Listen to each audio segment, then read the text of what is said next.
उभरती और चर्चित नई पुरानी प्रतिभाओं से आप सभी को रूबरू कराने के क्रम में इस बार हम लेकर आए हैं अपने इनसे मिलिए कार्यक्रम में नेपाल की एक बेहद ही खूबसूरत प्रतिभा कुमारी अंजलि पटेल को।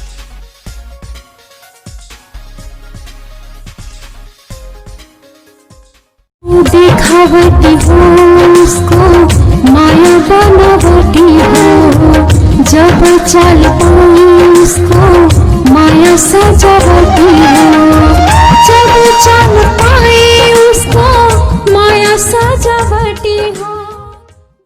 अंजलि पटेल रौतहाट नेपाल की रहने वाली हैं और काठमांडू उनका कर्म क्षेत्र है। आप एक स्कूल में साइंस की अध्यापिका हैं। अध्यापन के अलावा अंजलि को गीत गायन और साहित्य का भी शौक़ है। आप लिखती हैं और गाती हैं। विभिन्न नेपाली, भोजपुरी और हिंदी एल्बमों फिल्मों में आपके गीत सुने देखे जा सकते हैं। अंजलि पटेल जी नमस्कार। तपाईलाई हाम्रो एस चैनल में धैर्य धैर्य स्वागत है। आपको भी बहुत बहुत धन्यवाद। अंजलि जी, क्या आप हमारे इस चैनल के लिए हिंदी में बातचीत करना पसंद करेंगी? नहीं, जरूर मैं बातों को हिंदी में रखना चाहूँगी, क्योंकि हिंदी भाषा तो बहुत ही सरल और सहज भाषा है, लोगों को बहुत जल्दी समझ में आ जाता है, तो मुझे तो हिंदी भाषा बहुत अच्छा लगता है।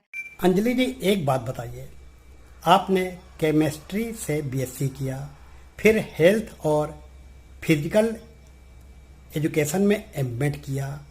साइंस की बेहतर पढ़ाई के बाद आप अचानक संगीत की लाइन में कैसे आ गई और साहित्य लेखन को भी शौक के रूप में कैसे बराबर जारी रखा? मेरा संगीत में आना कुछ अचानक नहीं हुआ। ये तो मेरा बहुत बचपन से लगाव था, झुकाव था संगीत के प्रति, क्योंकि घर का माहौल संगीतमय है। पिताजी बहुत अच्छा कीबोर्ड बजाते हैं, गाते भी हैं। वैसे तो एक इंग्लिश के लेक्चरर हैं, साहित्यकार हैं, पर संगीत से उनको बहुत ज़्यादा प्यार है, उनको बहुत ज़्यादा लगाव है। तो घर का माहौल संगीतमय होने की वजह से मैं बहुत बचपन से संगीत प्रति डेडिकेटेड थी और स्कूलों में गाती थी। पर घर के लोग चाहते थे कि मैं पढ़ाई पर ही फोकस करूं, पर मुझे कुछ होश आया तो मुझे लगा नहीं, संगीत में टाइम देना चाहिए, मुझे कुछ करना चाहिए संगीत में। तो मैं पढ़ाई के साथ साथ कुछ प्रोग्राम अटेंड करने लगी और प्रोग्राम अटेंड करने के बाद में मुझे कुछ ऑफर आने लगे रिकॉर्डिंग के लिए। तो पढ़ाई के साथ साथ रिकॉर्डिंग भी चलते रहे और कुछ स्टेज प्रोग्राम्स भी करती रही।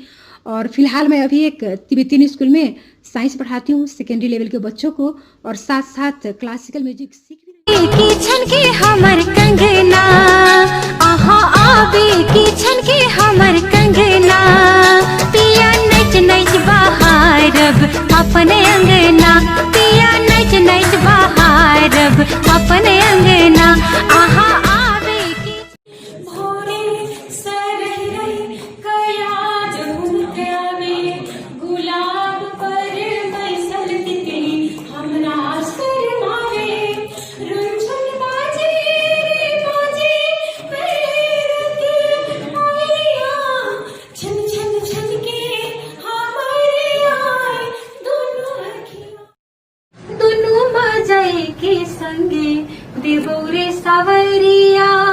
इंग्लिश में बॉब कट, मैथिली में हिप्पी, तोरा देख के छोड़ा सब मारे, गर्देना माया उसने जब एक ही भयो। हमारे दर्शकों को कृपया अपनी अब तक की फिल्मों एल्बमों की जानकारी देने के साथ ही आने वाली फिल्मों और एल्बमों की जानकारी दें कृपया। जरूर श्रोताओं को, दर्शकों को मैं अपनी कामों के बारे में कुछ जानकारी देना चाहूँगी। मैंने कुछ मैथिली एल्बम में गाने गाए, कुछ भोजपुरी गाने गाए हैं, कुछ भोजपुरी देवी सॉन्ग्स गाए हैं, नेपाली मूवी में गाए हैं, नेपाली सॉन्ग्स गाए हैं। तो ये सब गाने आप लोग यूट्यूब पर देख सकते हैं, अंजलि पटेल मैथिली सॉन्ग्स टाइप करके आप लोग सुन सकते हैं। और कुछ गाने हैं जो पेंडिंग पड़े हुए हैं, कुछ नेपाली, कुछ भोजपुरी, कुछ मैथिली। तो इस लॉकडाउन की वजह से इसका ट्रैक बना हुआ, कुछ गीत का रखा हुआ है जो रिकॉर्डिंग नहीं हो पाया है, तो उसका वीडियो भी अब बनने की तैयारी में है। तो ये लॉकडाउन खुलते ही उस काम को अंजाम दिया जाएगा। तो वो काम सब आने वाले दिनों में आप लोग देख सकते हैं, सुन सकते हैं। अंजलि जी, आपने नेपाल के अलावा भारत में भी अनेक बड़े बड़े सांस्कृतिक कार्यक्रमों में शिरकत की है, बहुत सम्मान भी पाए हैं।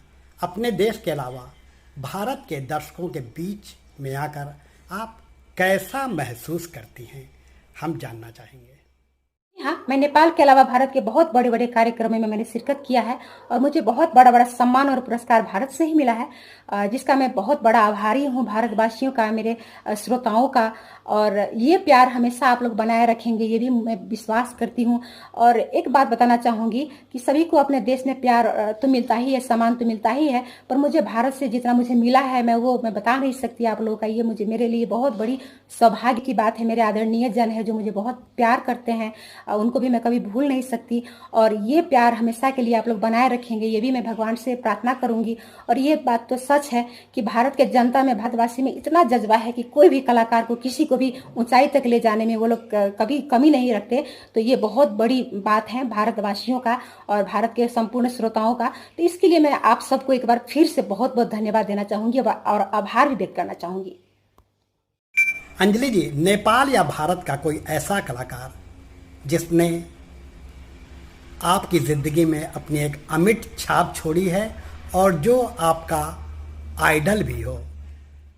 वैसे तो मैं सभी कलाकारों को उतना ही इज्जत और सम्मान करती हूँ, पर मेरे फेवरेट और मैं जिनको फॉलो करती हूँ और ज़्यादा सुनती हूँ वो है भारत के सुप्रसिद्ध गायक सोनू निगम सर और गायिका अनुराधा पौडवाल मैम, जिनको मैं बहुत ज़्यादा सुनती हूँ और उनको फॉलो करती हूँ। अंजलि जी, आप नेपाल और भारत के विभिन्न सांस्कृतिक कार्यक्रमों के अलावा अपने एल्बम, फिल्मों में निरंतर सक्रिय रहती हैं। तो स्कूल में शिक्षण कार्य के अलावा संगीत साहित्य से सामंजस्य बैठाना आपके लिए किस तरह से मुमकिन हो पाता है? दोनों में सामंजस्य बैठाना थोड़ा मुश्किल तो होता है, थोड़ा दिक्कत तो होता है, पर यदि आपका डेडिकेशन किसी भी काम के प्रति एकदम स्ट्रांग है तो आप कोई भी काम इजीली कर सकते हैं। जैसे मेरे स्कूल में कभी छुट्टी हो जाता है, कभी छुट्टी लेना पड़ता है, तो उन प्रोग्रामों को उन छुट्टियों में मैनेज करना पड़ता है। अंजलि जी, भविष्य की आपकी क्या योजनाएं हैं? आने वाले दिनों में मेरे कुछ मैथिली भोजपुरी सॉन्ग्स है जो इस लॉकडाउन की वजह से पेंडिंग पड़े हुए हैं, वो रिकॉर्डिंग बाकी है उसका। कुछ मैं बाद में हिंदी सॉन्ग भी गाना चाहूँगी, उसका रिकॉर्डिंग करना चाहूँगी। नेपाली का कुछ ट्रैक बना हुआ है, वो रिकॉर्डिंग करना बाकी है। और अभी क्लासिकल म्यूजिक सीख रही हूँ जिसको कंटिन्यू करना है। और कुछ सोशल वर्क और संगीत के माध्यम से कुछ गरीबों को मदद भी करना चाहूँगी आगे के दिन में।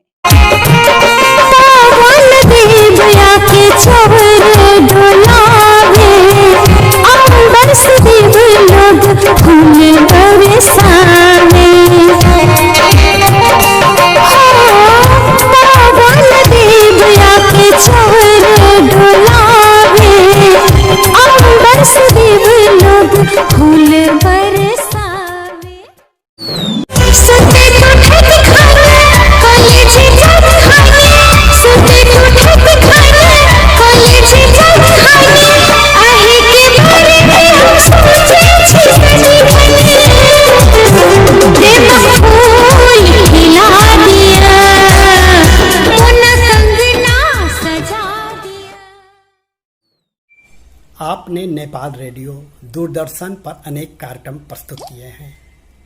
कई फिल्मों, एल्बमों के लिए गीत भी गाया है और लिखा भी है। आपने इस क्षेत्र में किस ऊंचाई तक उड़ान भरने की कल्पना की है या सपना देखा है?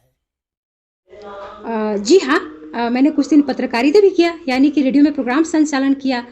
मैथिली गाने गाए कुछ एल्बमों में, कुछ भोजपुरी गाने गाए, कुछ भोजपुरी देवी सॉन्ग्स गाए, नेपाली एल्बम में गाए हैं, नेपाली सिनेमा में गाए हैं।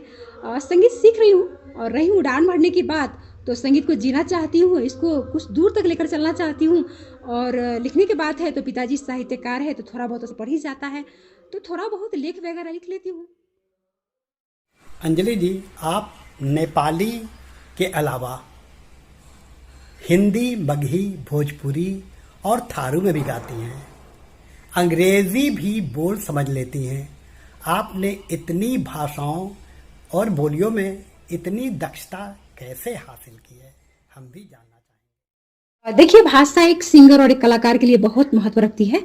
और मैं अपने बारे में कहूँ तो नेपाली और इंग्लिश में मेरा पढ़ाई लिखाई हुआ, हिंदी मेरे मामा घर का लैंग्वेज है तो थोड़ा बहुत इस पर कमांड है। भोजपुरी और मैथिली मेरे घर का भाषा है, तो ये थोड़ा बहुत आता है। और भाषा के बारे में कहूँ तो एक सिंगर और एक कलाकार के लिए उतना मायने नहीं रखती। आप उसका थीम समझ लेते हैं, गीत का थीम समझ लेते हैं, मेलोडी समझ लेते हैं, तो उसको आप इजीली निभा सके हैं।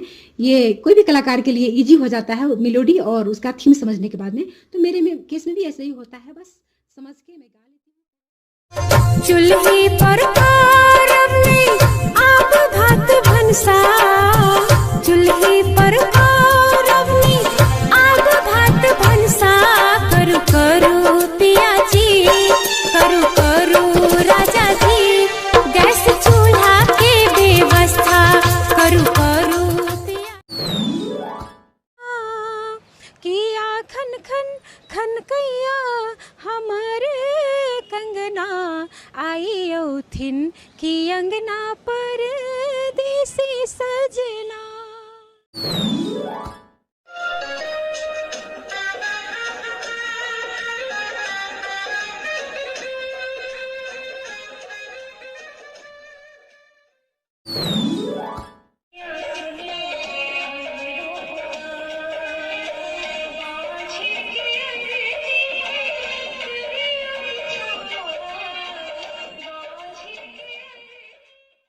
अंजलि जी, एक अंतिम प्रश्न।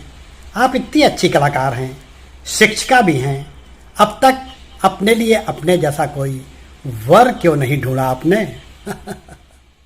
मैं अपनी पढ़ाई, काम और संगीत में इतना व्यस्त रही कि इस पर कभी ध्यान ही नहीं गया। और रही ढूंढने की बात, तो किस्मत में लिखी होगी तो मिल ही जाएगी, ढूंढना ही नहीं पड़ेगा।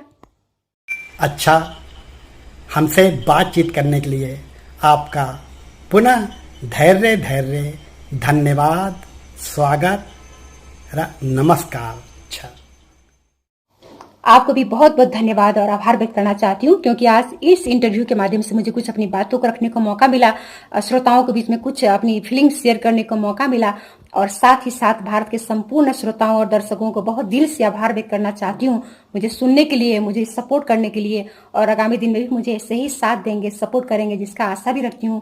ईश्वर से प्रार्थना करूंगी और साथ साथ नेपाल और भारत के संबंध यूं ही युगों युगों तक बना रहे, जिसका भी मैं भगवान से प्रार्थना करूंगी। जय भारत, जय नेपाल, बहुत बहुत धन्यवाद।